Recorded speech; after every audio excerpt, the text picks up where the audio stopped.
this game so many times.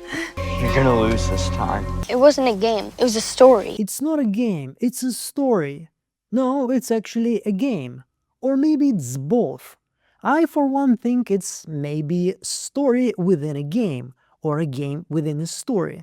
In the end of Season 4 and season finale today, Boy in White pretty much confirmed one of the oldest theories about this TV show. There is some kind of a big cosmic game between two different entities, the Boy in White and the Man in Yellow.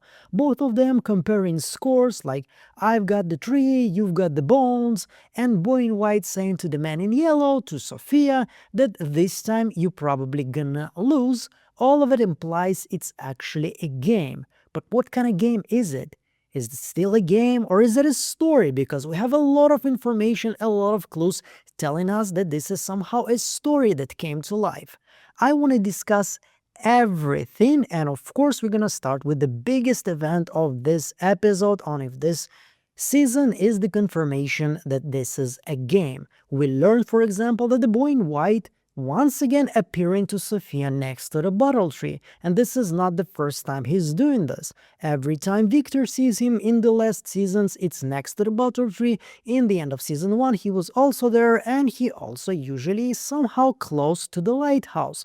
For example, when he kicked Tabitha down the stairs, and when he showed Boyd and Sarah where to go in order to save themselves from the storm in the end of season 1, which implies to me that the Boy in White has tools that he can use in order to win in this game, being the lighthouse, the bottle trees, and maybe something else, like dogs. And the Man in Yellow has way more evil tools, the nightmare creatures, or as I call them, frombies, and maybe something else, like the scarecrows, or cicadas, or everything that somehow is being fueled by people's fears and nightmares. He said the answers to the end are at the beginning, that it started with the children, what the others did to them, the people they loved, the people they trusted. He said the children were born in the dark, and then they were murdered in the dark. But someone who loved them told them a story. The story gave them hope. And when the children laid on the stones, they poured their hope into the roots that made the symbol, and those roots became the tree. Faraway tree.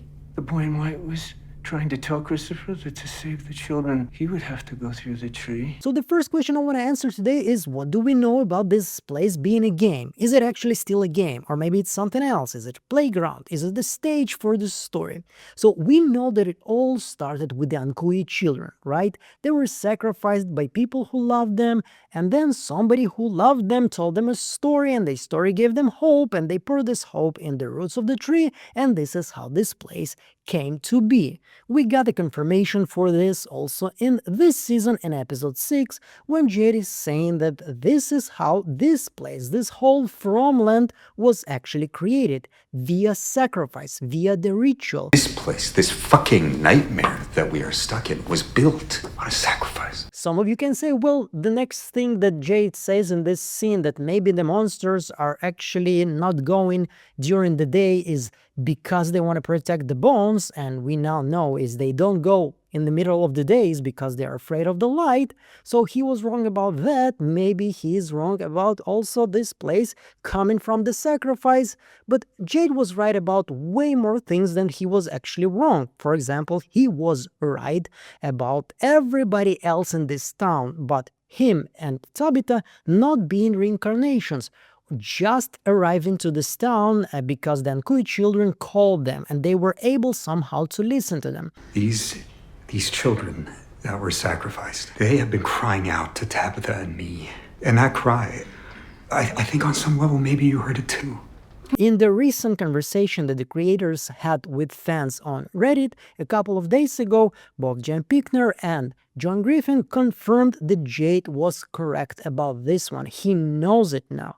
And if he knows this, I assume that he also knows the history of this place and how it came to life. Now, another thing that implies that he is right is Sophia in the previous episode saying that this place was built on ritual, which implies also that Sophia was before this place but not confirming it. Anyway, we're gonna get to this conclusion a little bit later. This place, it's built on ritual. So if this place was created via the sacrifice, somebody killed the Ankui children and they created the tree, and the trees created the forest, which created this magical place. And this whole sacrifice was a result of the bargain between some people that sacrificed their children and some evil entity that gave them immortality. For the sacrifice, give me the souls of your children and I'm gonna give you immortality. Which entity do we know here at this point that likes to make bargains with people, likes to break their souls, likes to make them do or to manipulate them to do something evil to get some kind of a weird, I wouldn't trust so much reward? Would you like to accept my bargain? Of course, we're talking about Sophia here, aka the Man in Yellow. And in this season, I was switching my mind about Sophia a couple of times. For most of the season, I already believed that this is the biggest evil of this place. Sometimes I was not convinced about it because Sophia was, reading enchantments and she was using some dark energy in order to create evil spells and wasn't actually the source of the dark evil things that are happening in this place. Which made me think that maybe she's not the biggest bad. But right now, after episode 10, I think, especially we have only one season left, we're not gonna see anyone even more evil than Sophia, aka the Man in Yellow. The Man in Yellow made a bargain with Clara when she arrived to the town, way before the Marius family. She tried to make a bargain with Elgin, God rest his soul, and she was the one probably to make the bargain with the people that sacrificed the Ankui children, right? Which means that this entity is older than a place itself. And if the games are actually happening here, it means that the Man in Yellow purpose in life is not to play this game. Doesn't make sense to me, right? If it was something that was existing in our world way before the creation of Fromville, and Miranda, God rest her soul, told us that this is an ancient entity. Jade was talking about the ancient Egyptians and how they, respect the remains of people, etc. So it kind of implies that this entity, whatever this is probably thousands and thousands years old. So it means that this is not why it came to be, to play this game, which is why I think it's actually a game within a story and not the other way around. And once again, coming back to the Reddit section and Jeff Pinkner and John Griffin answering fans' questions, yeah, the Man in Yellow is way older than even your oldest pair of jeans. There is something old here, something ancient, and it's feeding off our suffering, and it doesn't stop. I have a question for you. When you hear the word ancient, do you imagine to yourself 1506, 1600s of our century? Or do you, like me, imagine 1506 but BC, before Christ?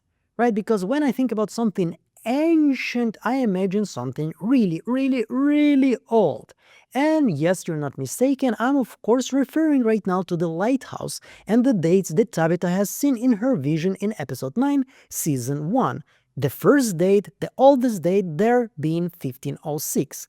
I already told you that most of the times that we see the boy in white is in the lighthouse, next to the lighthouse, or next to the bottle trees. Since this all a game, and actually season 5 is about to be titled The End Game, we already discussed that the players need to have some kind of a tools.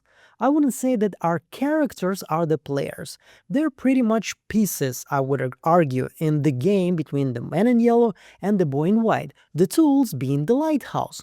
Which once again, since the Boy in White, when he was talking to Sophia in the end of this season, it didn't feel like he is enjoying the game. Sophia definitely is. She is having the time of her lifetime with every cycle. Every time she enjoys the massacre, she enjoys killing Tabitha in the right time and the right place. Kill you? Heavens no. I wouldn't dream of killing you. Not yet. But the Boy in White, look at his face. You don't have to be a very good, empathetical person in order to see that he is suffering. And he's terrified that he's gonna lose again. He is not feeling this as a game. Yes, he's participating in the game, but he understands the stakes and he wants people to be saved, and probably he wants to be saved himself. So if the boy in white can control the dogs, and he was the one to send the dogs that brought Boyd to the talismans and that brought Boyd back to town in the beginning of season 2, can he use the lighthouse too? Was he the one to save Boyd and Sarah from the giant spider? I know it's not confirmed, but I'm still waiting for a giant fucking spider to actually appear in this TV show at some point. And you know, Sophia had black eyes, and you know who else has black eyes? You guessed it right, spiders. So was he the one to save Boyd with his powerful light and also save Jade from the Civil War soldier vision?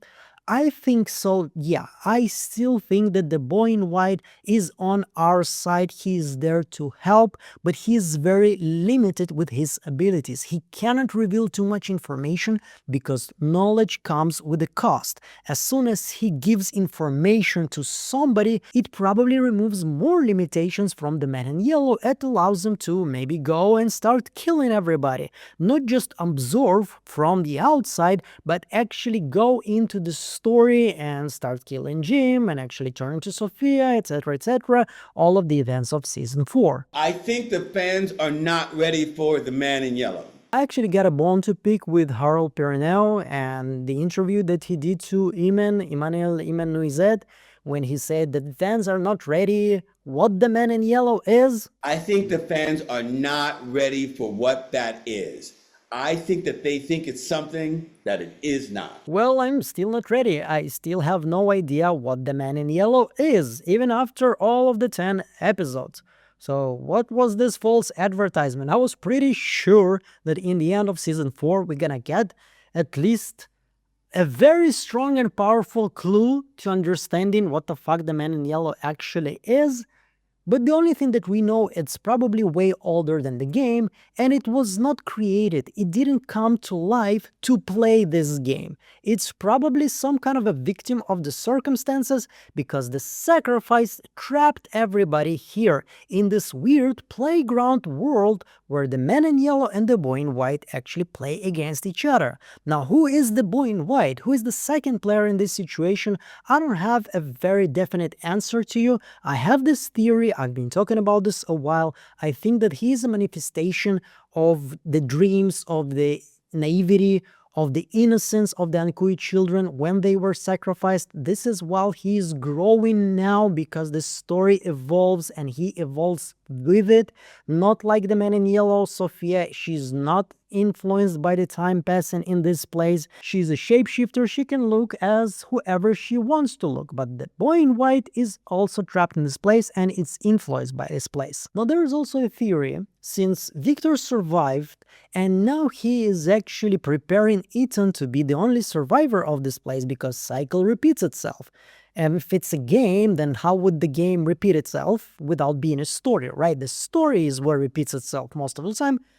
But it actually gave a lot of people theory that maybe the boy in white was the only child that survived somehow the sacrifice of the Nkui children. I don't know how it works. Why would he be immortal then?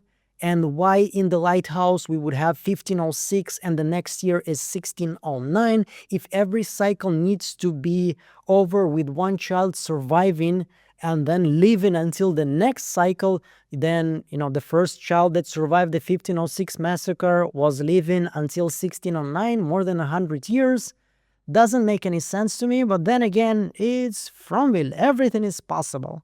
That makes no fucking sense! So we have the players. Now let's talk about the playground. And why do I actually think that it's not exactly a playground that was created by Nkui children, which makes sense. Cute children creating playground where they can keep playing, and we know that monsters enjoy the game, and Sophia also enjoys the game. I would actually assume at this point of the story that maybe the man in yellow was also created from the sacrifice, like their anger, their desire to play, their desire to be childish and, I don't know, hurt things somehow manifested into this evil spirit. But then again, it doesn't make sense to me. Then who are they making bargain with if the man in yellow was created after the sacrifice, right? So they were supposed to make a bargain with something, and this something was supposed to be existing in our world before the sacrifice. And I actually want to invite you to play a little game with me. I call it a what if. Now, what if this place, this Fromville, was not created from nothing? Because as we remember, the first law of thermodynamics, nothing is created from nothing, right? Energy just evolves and turns into something else. The first law of thermodynamics is that energy can neither be created nor destroyed. It can only change from one form to another. So this place was not created from darkness. Suddenly there is nothing, and then suddenly there is from it. I have this theory for a while already. It's not confirmed, but it still hasn't been disproven, and it makes a lot of sense in my head, that maybe we have two different worlds. A spiritual world, maybe probably where spirits live, where souls live, maybe where dreams and nightmares also exist and come to life, and our physical, metaphysical world where we exist, you and me, where you watch this YouTube video right now. So what if we take a little piece of this world and a little piece of this world and we mesh them and force them together with the power of the sacrificial spell or some evil enchantment or something like this. And this is why this place looks so weird. Why do we have those spirits that somehow can be touched? You can be simultaneously in one place and in the other. And also you have those weird town where you have a hotel with a hotel pool but no motel at all. Like, how does that work? And actually John Griffin pretty much said that there was no motel ever. This is the question that we need to ask ourselves. So maybe once again it has those parallels and similarities with the Stranger Things and the Upside Down. Probably not something that we are excited of because we want From to stand on its own legs and not draw those very strong parallels with different TV shows. But once again, if we have the boy in white playing games with the man in yellow, it's pretty much too late to argue that From stands on its own legs, and this is already a new version of Lost, where we had Jacob and the Man in Black playing for people's morality and people's soul. They come, fight, they destroy, they corrupt. They come, they touch, they break, they steal. It only ends once. Anything that happens before that is just progress. So I think that the Man in Yellow, whether it's actually a demon spider like I think it is, and maybe I am completely wrong here, I think it was a product of the other world, of the spiritual world, a source of nightmares. When we see nightmares, when we sleep, we actually fall into this world, the nightmare world, and when we see nightmares, this is actually the doings of the Man in Yellow. Once again, I'm spitballing here, I don't have any clues to prove me right here, but I just like the idea and makes sense in the overall picture that we have seen so far. And this influence, the Man in Yellow influence, was very limited, but he was able to get access to some people and offer them bargains, like demons usually do, kill that thing and I'm gonna give you money or some shit like this. Once again, coming back to the Reddit section and John Griffin and Jeff Pinkner answering the question, I was pretty happy with them referencing Supernatural. I've been talking about many parallels that I see between this show and the Supernatural, the digging of the bones, the children there, and being trapped in this place, and the demons have black eyes, and now we have seen black eyes with Sophia, and actually John Griffin pretty much confirmed that he also a fan of Supernatural, or at least he's aware of the mythology. And Supernatural had like 300,000 episodes or something like this, but one of the most common ones is actually a demon on the crossroads. Think about this, crossroads. Okay, and the demon on crossroads offering you something, you will get whatever you want in exchange for 10 years of your life. This isn't Supernatural. Now coming back to Reddit section, and once again, when somebody asks the creators, how do other people actually reach this place? Them saying, well, most of them or all of them are on the crossroads of their life. For example, Boyd is about to be retired from the army. Kenny on the crossroads with his father. Christy on the crossroads, she's about to get married. Sarah was saved by Nathan from some very bad relationship. We have the Matthews family before the divorce. We have Jade selling the company. We have Bhakta finally finishing her education and getting ready for a new life. Everybody is on the crossroads. Now, how would being on a crossroads of your life will actually bring you to this place?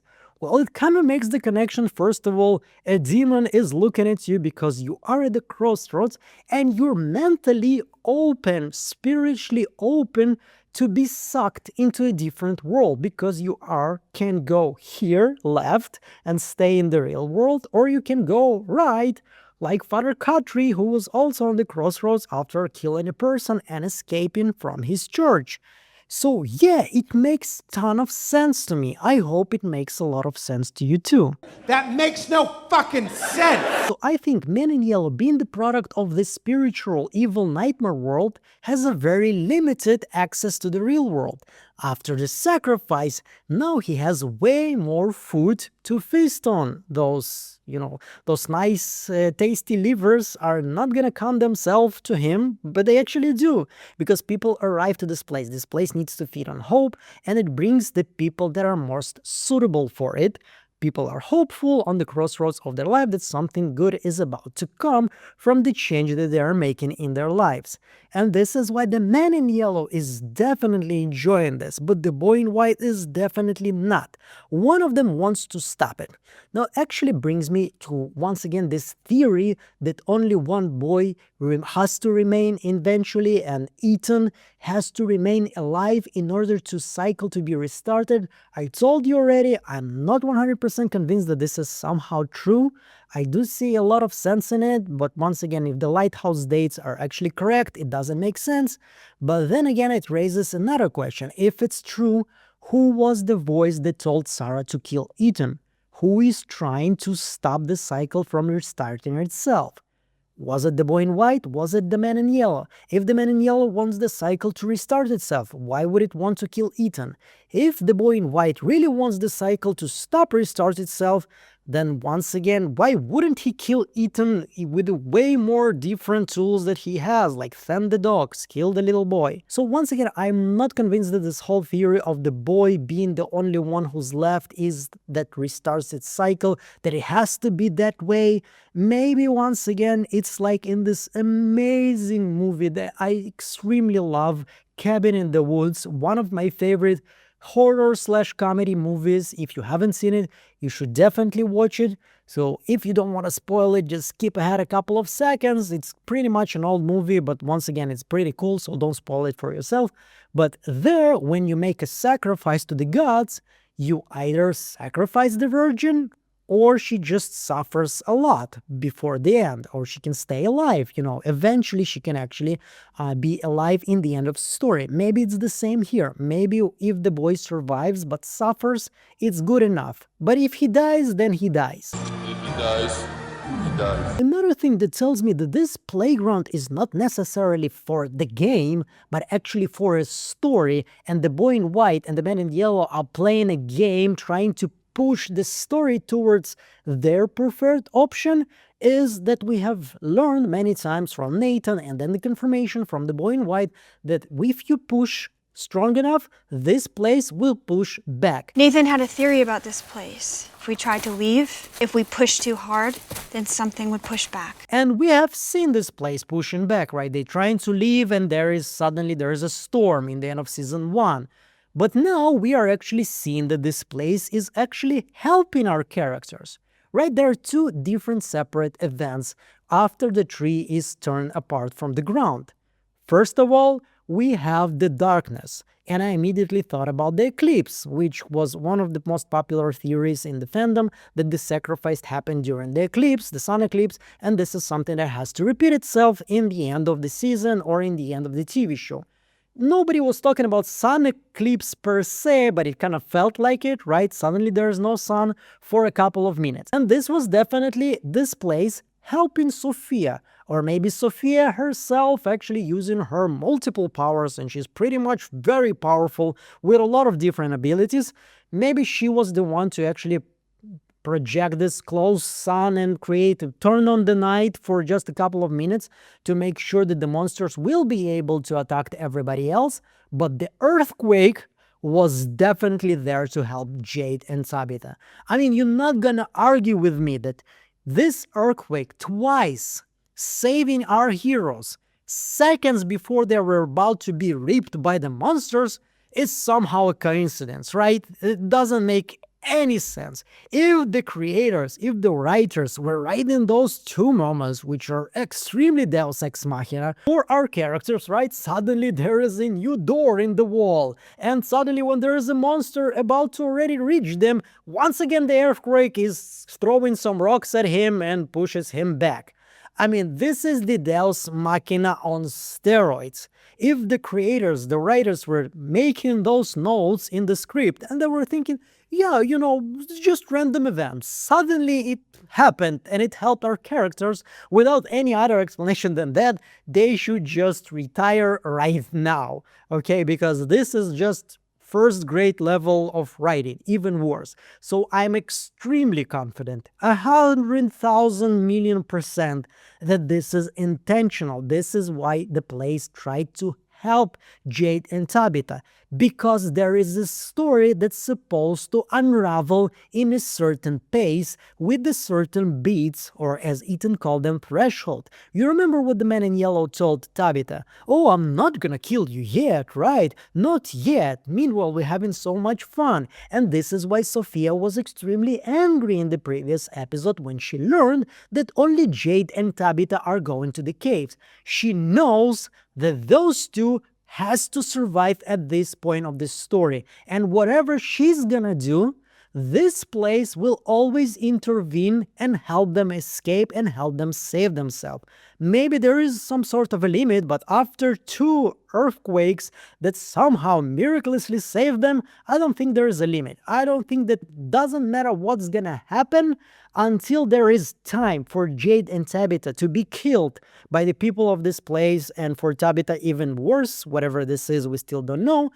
Until then, they're pretty much immune and nothing's gonna happen to them. So to summarize, I think before 1506, maybe even a little bit before that, if this is the end of the cycle, maybe once again the Cabot theory that he was the one to arrive to this place and he was the one to somehow start this whole cycle can still be somehow alive, even though I don't see that many ways for it actually to become true in just one season. But maybe once again before 1506, there was a very distinct separation between two different worlds. One of the dream world, where nightmares and dreams lives and spirits of people who die actually go there most of the times or some of the times, and the real world. The demons of the evil world place, they try to reach real people and offer them, you know, some kind of a wish. You want to be immortal? I'm gonna give you that. You want to be blah blah blah, you should sacrifice your children. And it actually worked on some people that sacrificed their Nkui children. They used to live in this place, something, and the sacrifice, since the Nkui children were told the story that they will never die eventually, like forever, because they cannot really die, their soul is immortal, it gave them a lot of hope, and they poured this hope into the tree, and this is how this place was created, from a little piece of this world and a little piece of this world meshed together, pushed together forcefully, creating this weird, not exactly logical world. Now, the story that was told to Nkui children has to repeat itself over and over again. After the sacrifice, the Nkui children's innocence manifested into the spirit named the Boy in White, and now this Boy in White plays this evil sick game with the Man in Yellow, trying to recreate this story in a different way, but each and every time it ends the same. The villagers, the townspeople, they kill Jade, and something even worse happens to Tabitha. First they blame you, then they hate you, eventually they kill you. Tabitha? For Tabitha, it's worse. And the reason it all makes sense to me, because we do know that John Griffin came with the idea for this TV show after the events of 9/11 terrorist attack in New York, and it kind of made me feel like how a lot of different people from different parts of the country feel pretty much the same, feel lost. Like their stability, their feeling of safety, everything that's horrible can happen to them at any point of the time suddenly became real to them, how you can actually turn it into a supernatural horror story. And even in Reddit a couple of days ago, he was saying, this is once again a game of people. This is an experiment. What would happen to people in this kind of situation? Will they lose themselves? Will they lose hope? or will they cling to their humanity? And this is once again draws a very strong parallel with Lost, where Jacob and the Men in Black had to play a game because their mother created a rule where they cannot hurt each other.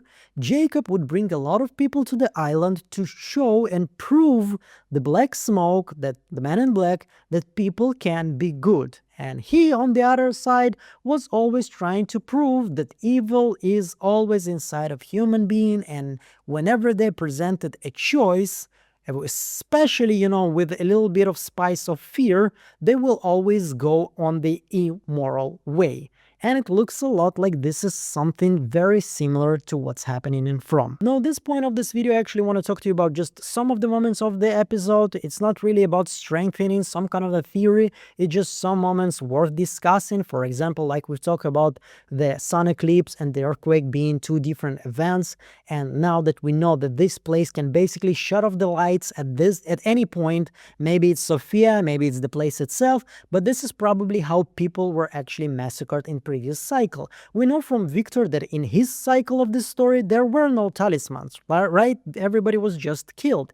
But how? I mean, during the day everybody was hiding, and during the day they were just going around. So at some point probably it suddenly became dark, right? And Miranda ran to the tree, it was already dark, and then Victor going out, it's already somehow, it's not dark anymore, it's suddenly once again day. So this is probably how this place was massacring people before. You just go around the town, you think you go to eat some pancakes in the diner, suddenly there is dark and Smiley is jumping your ass and screaming at you and then ripping your tongue apart.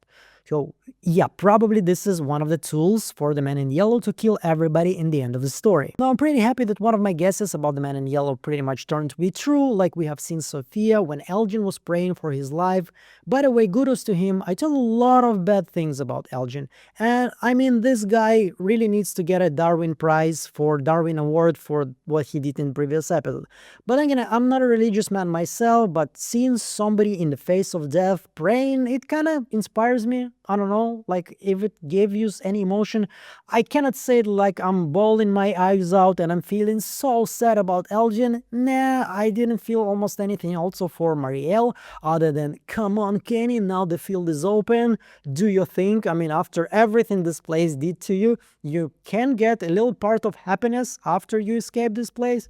I mean, give it a little bit of time, right? A couple of months, but yay, Kenny! Maybe we could go together. Look, Kenny, I like you a lot. I'm engaged. You sure about that? You sure about that? Kiss me goodbye.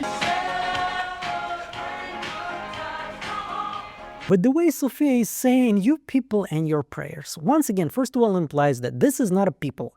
Okay, this is a what? This is not a human being. Or it was a human being so many years ago that it's already forgot what it's like. But then again, like I had this feeling that Sophia, when she was praying with Kenny, it felt a lot like a mockery of faith, right? It's not just me playing a role. It's just, oh, let's pray. It's gonna definitely help you in this place, right? It felt like a mockery of faith, like a mockery of Christ maybe even, which once again implies that maybe we're dealing with some sort of a demon.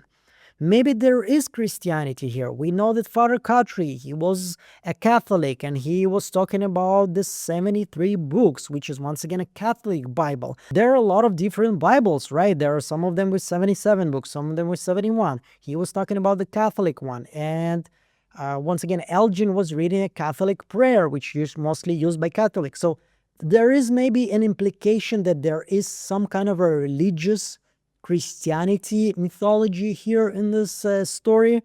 I don't know. Once again, the creators were asked if there is some kind of mythology that they are basing their story on, and they answered very politically correctly, saying like basically not saying anything. I really hope that this show will prove me wrong. And after season 5, I will say, you know what? It has some similarities to Stranger Things. It has some similarities to, I don't know, to Lost. But so, as you know, some small similarities there are between Star Wars and The Lord of the Rings and Harry Potter, where, you know, the story is pretty much very similar when the orphan is going on a journey and he's being accompanied by the bearded man. So, you know, the hero's story. So if it's gonna be this kind of a situation, I'm just gonna be extremely happy. I don't want From to be Lost 2.0. I want From to be From. And I really hope it's not gonna just go, at some point the man in yellow is gonna turn into black smoke and gonna go and start torturing our characters. Another thing about Sophia is how many different freaking abilities does she has. And is this a lot of abilities or is it just one? Bear with me. So what she can do, she can touch somebody and send them into this comatose state like with the pastor in the beginning of the season. But also she can just touch a person and basically kill him. And then this is not something that she did with Pastor. She was just choking him. So she was probably enjoying the whole murder of this, situation. I can kill you with my touch, but it's way more fun to choke you in this place. And also her blood can cause hallucination, and also her blood can turn you into the Frombi, one of the monsters. Or once again, is it? Because we know that Fatima was pretty much turning into something way before Clara gave Fatima Man in Yellow's blood, right? Fatima already had a heartbeat of 16 beats per minute and a very low blood pressure before the blood arrived there. So was Fatima turning into something else, and the Man in Yellow giving her blood is actually somehow pushed her to become the monster? So all of those abilities before, seeing POV of Smiley, this is not something that was intended by the Man in Yellow, but turning Fatima into the monsters was actually the plan. Once again, still doesn't make sense to me, but I do believe that my previous concern with the mythology of this place, with the lore of this place, like I thought that maybe sacrificing a child is a prerequisite to becoming one of the monsters, but if blood can just basically turn you into the monster, so it's just a tool that Sophia has, and she can turn you into a monster willy-nilly and anytime. It was not like, kill your children and then I will be able to give you immortality. It was like, yeah, I'm gonna give you immortality and I can give you immortality whenever I want. But first, I want you to sacrifice your children. This kind of scenario. And in this scenario, it makes way more sense that Fatima suddenly became a monster, which is, once again, I'm extremely happy that Golem didn't come to life in this season. And once again, pretty much confirms my approach to this TV show is that a good episode for me is not a monster action, and it's not action, and it's not scary moments. It's whenever the lore and mythology of this place is expanding or connecting. Okay, and in this episode, there were a lot of moments when there is action and what's gonna happen with our heroes. Are they gonna die or not? And I was extremely bored because it was not adding anything to what I already know about this place and about its lore. So this is for me, and this is my humble opinion. I'm not gonna force it on anybody, but if somebody's gonna ask me why episode 10 was not exactly what you were hoping for, this is gonna be my answer. I don't give a shit about monster action. It looks ridiculous to me, honestly. And it's not a jab towards the production team. They do an amazing job, but their resources are limited, and we can see that the CGI is okay-ish, and Fatima doing those weird motions and the monster doing those weird motions. I pretty much felt a lot of secondhand embarrassment here.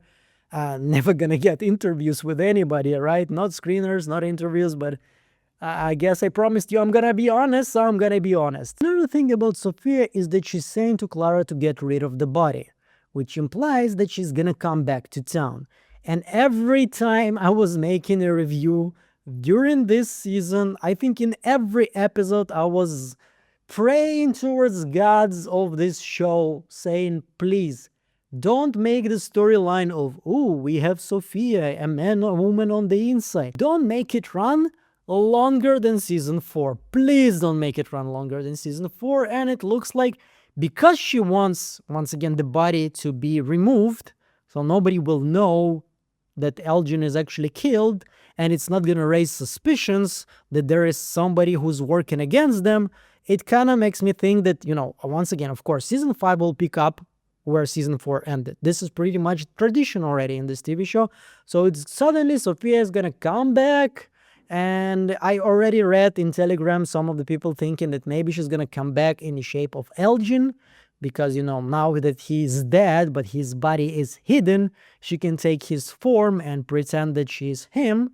So also, and then influence Julie because she close to Elgin, etc. I don't know, but then again, where Sophia would disappear, it would make sense if our characters weren't such imbeciles and the dumbest people on the planet. It kind of makes a lot of sense that after the letter was somehow sabotaged and after somebody took all of the talismans, that our characters would come to the conclusion that somebody on the inside is working against them. But then again, our characters were making so many different dumb decisions in the history of this TV show that I wouldn't be surprised that if in season 5 they were like, oh, this place, it took all of our talismans. Let's do something about it. It can happen, right? Another question that I do have is, why would the monster fear the sun? Right? They're not vampires, come on, even though they have a lot of similarities with them. Once again, we have this theory by Julie that the stories that we have in real world is somehow the authors, the creators of our world, they were influenced by events or forces or whatever this place is, by Fromville or by the other world, the spiritual world, the story world, whatever you want to call it, basically, where Martin lives and everybody else. So maybe, those monsters were the influence for the vampires. And, Bram Stoker or the other guy, I forgot his name, whoever is credited with the invention of the vampires, were actually influenced by this place. So maybe it's a version of vampires, but once again, they don't drink blood. Okay, so there can be a possible explanation by the creator saying, yes, this has somehow influenced our world, and in our world we invented vampires, and the authors just added drinking blood because it made them more interesting, etc. But in real world, they never really drink blood. But why are they fearing of the earthquake and of those rocks falling on them? Just because it's something that can push them, but it definitely cannot kill them, right? I mean, big rock, scary, bullet, way more scarier, and they're not afraid of the bullets, but they were somehow afraid of the rocks. I hope it's not the case because, once again, this story needed them to be afraid, so Jade and Tabitha will be able to escape at some point. Another question that kind of bugs me is why the roots of the tree looks different than what we have seen in season 2. When Jade had a vision, right? This was a vision, but then vision was over and he saw the roots and they looked way more different than they look right now. Once again, the creators already know who they're dealing with. They know their fans. They know we're gonna notice those things. Just like with Miranda's scar. I really hope all of it eventually will lead somewhere. And it's not gonna be, okay, just production team didn't really give a fuck to make it more believable, more reliable, and more connected to the previous episode. Because if so, with all my love to the TV show, it will lose a little bit of respect from me, right? You can do the same. It's not that difficult. You already did it once. It kind of proves that you can do the same again just a couple of years later when you're making season 4. So maybe what happened with Fatima is that she had a connection to Smiley, but the blood actually made her connected to everybody else. She started to speak their language, even though it kind of didn't make any sense when she said, They know where they are. What do you mean? Of course they know where they are. One of the monsters saw them before he was almost crushed by the boulders.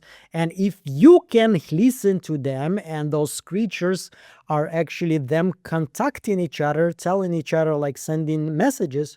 So yeah, the cowboy monster that was almost crushed by the boulder, he could just escape and just, they're there.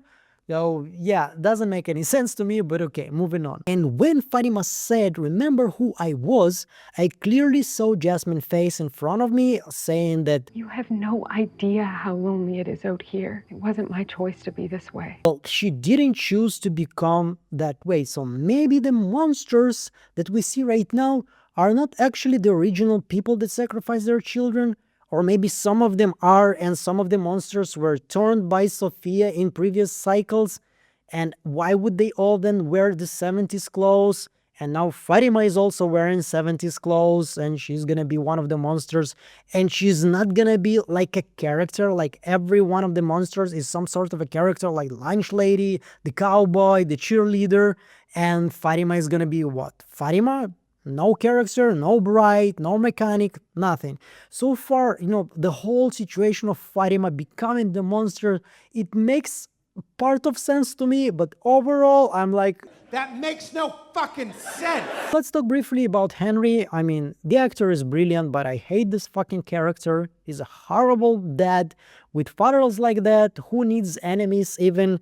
And him trying to kill Victor, and Victor being, once again, a Chad and kicking his ass, saving Ethan, proving once again that Victor is one of the GOATs. Him and Jade are one of the best characters ever. Boyd was one of my favorite. I can say that he's getting less and less favorite because he's losing it over and over again. And once again, Victor in his development and Jade in his development from being this egoistical, sarcastical piece of shit that doesn't think about anybody else but him, and then almost sacrificing his life in order to save Tabitha and her children.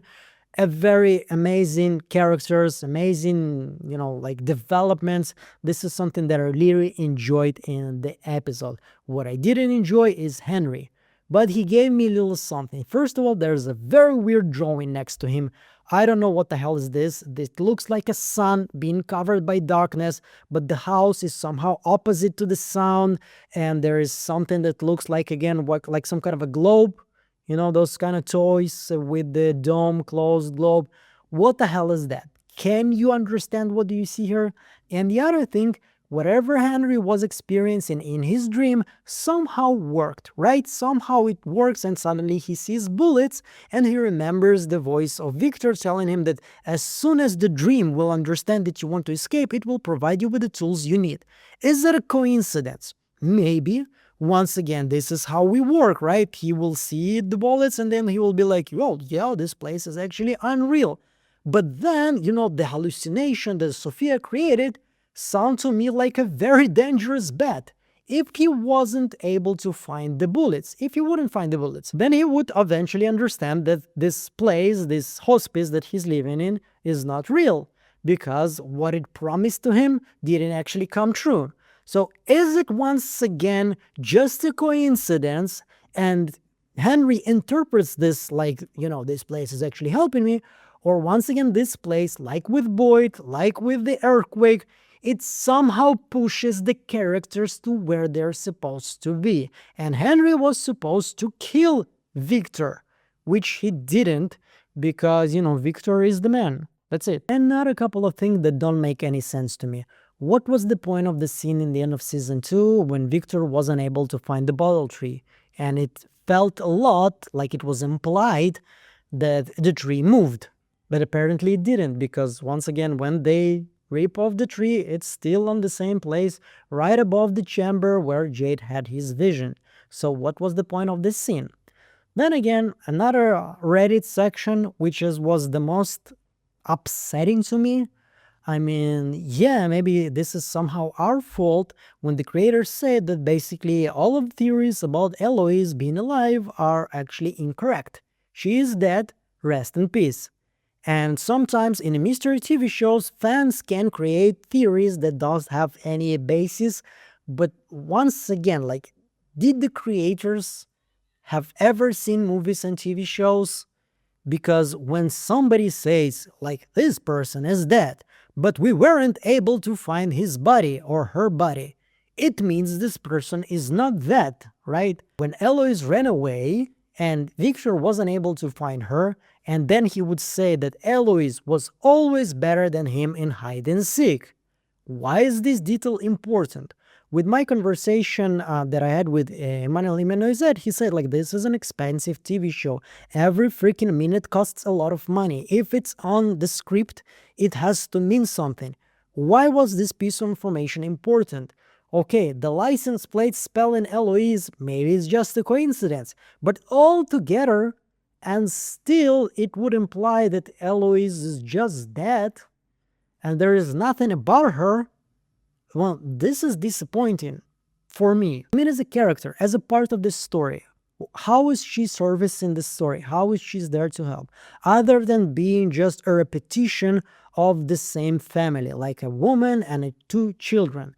But then again, we do have already Tabitha having 3 children. Yeah, Thomas is dead, but still. So you can create different families. Apparently, you don't have to have only a boy and a girl. Like, once again, and also petty.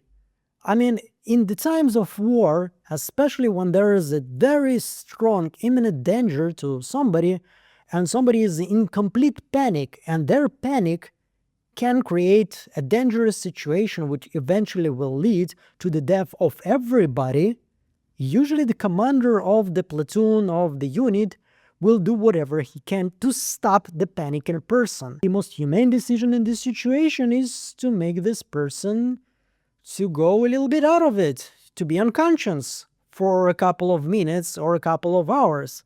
And once again, if this person is a liability unconscious, you ditch this fucking person. I mean, it's horrible, it's evil, but once again, in a scenario where you need to sacrifice dozens of people or one person, this is not a trolley problem. This is a, this is a wartime, and you make this decision.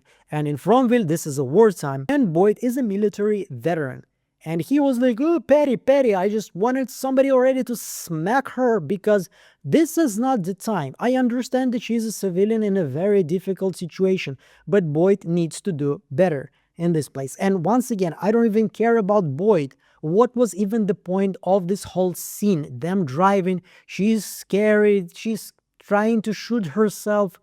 Why? Once again, to show us how good you can film everything from the inside of the van.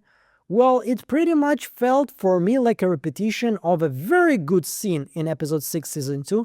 One of my favorite scenes. It was very tense when Elgin was saving Alice. I love this scene, but then watching the same scene pretty much again, it already didn't have the same effect. I would even argue it had an opposite effect for me. There are a couple of things that really need to be answered in season 5, and I'm probably gonna do a separate video about this, but right now, while it's still all fresh, what was the lightning coming from the, the place where the bones were, really starting to heat, and then there's like a big red lightning and this new storm that suddenly scares everything. What was the point of this one? The colony house door, like so much time was spent with this, and then, okay, it's locked, so let's leave it like this. It tells me, since the story is supposed to evolve in a certain pace, so at a certain time when needed triggers will be pushed, the door will open by itself, and our characters can move into the chamber where the Nkui children were actually sacrificed, not buried, sacrificed. The poltergeist, what the hell is that? I still believe that this is somehow Jim. Nothing else makes sense to me. If it's just a new Booga Booga, it doesn't make any freaking sense to me. We already have the big bad.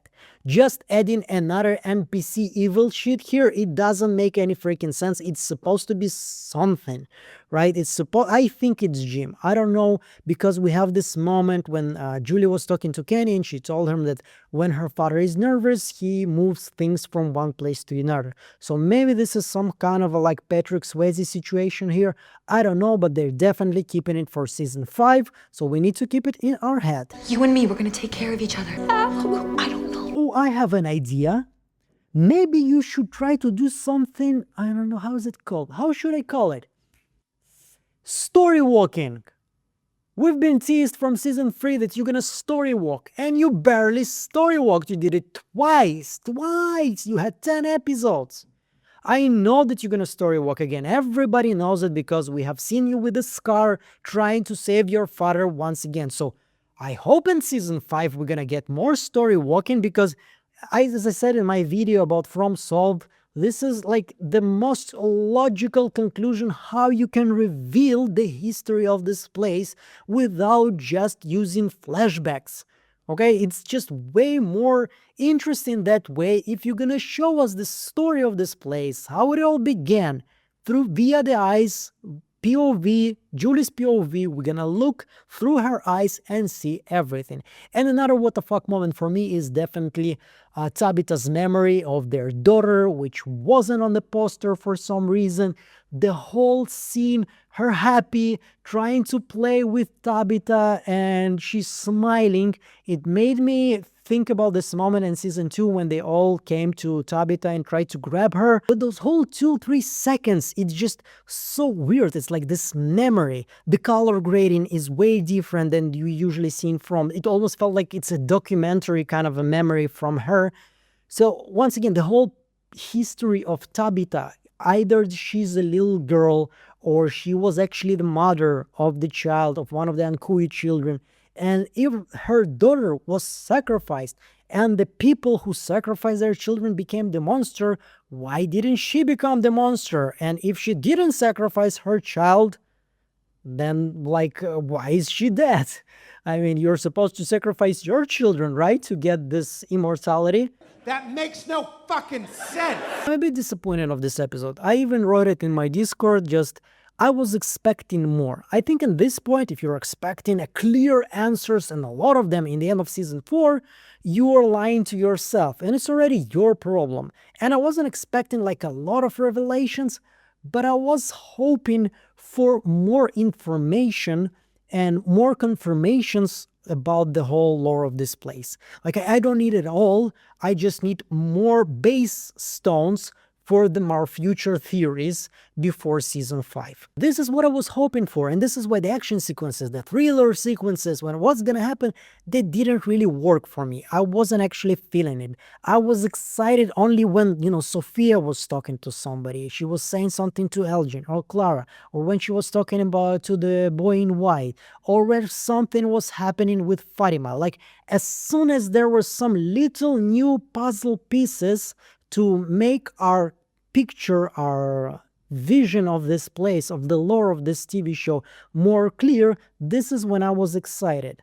And because it was the last episode, because every time the last episode gave us a lot. Think about season 1 with the storm, with the boy in white and the teleport tree, season 2 with once again the music box and suddenly cicadas coming to life, the nightmares.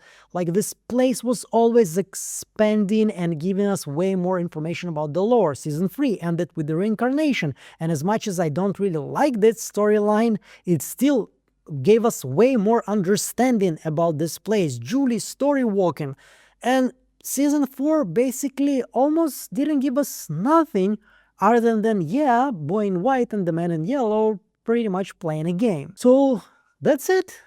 10 episodes, and definitely this is not going to be my last From video about From this year. I'm definitely going to do more. It's just right now, from this point on, I'm just gonna make it in my own pace. I'm not gonna be in a rush, waking up in the Sunday, making a video as fast as possible, editing it as fast as possible, just to release it, so I'm not gonna be way too late to the game, so I will get some views.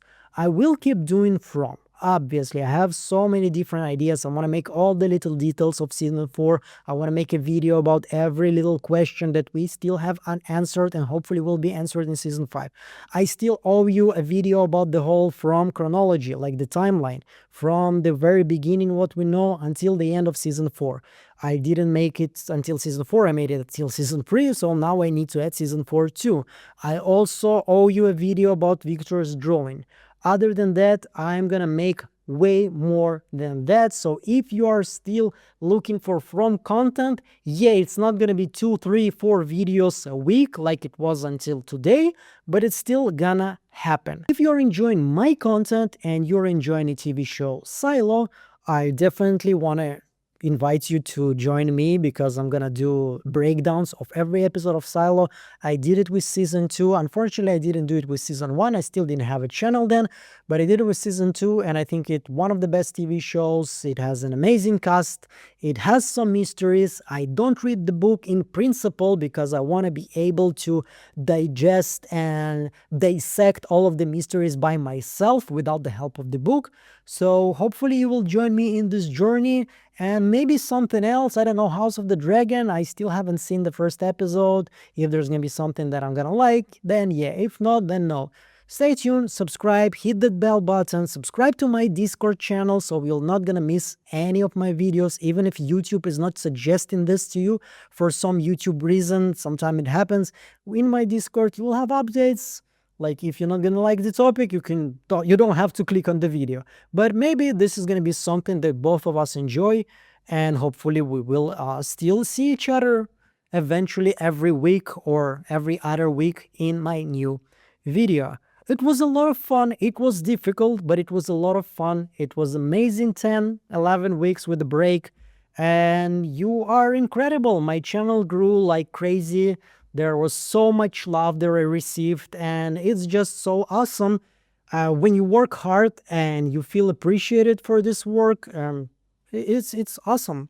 And hopefully I'm going to talk to you all today in our live stream as usual. After the episode, after I release the review, I always make a live stream. It's called Saturday Night Diner. We discuss everything basically, but lately, of course, it's mostly From. So that's it, everybody. I want to thank everyone who supported me on Patreon, on YouTube members, did some kind of a super chats, whatever this is. Your financial help really supports this channel. This is what makes this channel possible. This is what pushes me, motivates me, creates me boundaries, helps me be way more responsible towards this channel and not just, well, maybe tomorrow.